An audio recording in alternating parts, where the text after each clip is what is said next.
Domla assalomu alaykum. İşlerim yurishmayapti, duo qiling, iltimos etdilar.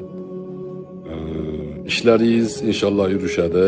Yurishish deganda agar faqat pul, dunyo matosini so'rayotgan bo'lsangiz, menimcha tanlovda adashasiz. İşim yurishmayapti deganda bir o'ylash kerak. Ko'zingiz ko'rib turibdimi? Payg'ambar alayhissalomdan hadis bor.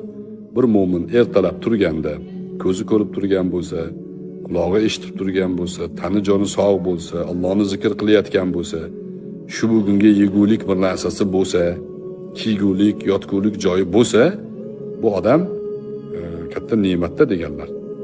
Ertalab turganda ishim yurishmayapti, falon narsa undoq, piston narsa mundoq deb negativ, salbiy fikrlar bilan yursa, bu Allohning qadariga shikoyat qilayotgan odam. Hali sen yomonligini nimaligini bilmayapsan ekan.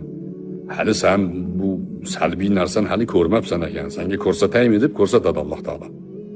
Hadis shariflarda mana shu ma'noga ishora qiladigan ko'p ogohlantirishlar bor. Shuning uchun ko'proq ijobiy fikrlash kerak. Ijobiy fikrda bo'lish kerak. Ishingiz yaxshi inshaalloh. Yomon ko'rinyapti yuqoriga qaraganingizda. Pastingizga qarang. Sizda yo'q ne'matlarga muhtoj bo'lgan odamlarga qarang. Sizda bor ne'matlarga muhtoj bo'lgan. Sizda bor ne'matlar yo'q odamlarga qarang. Alhamdulillah.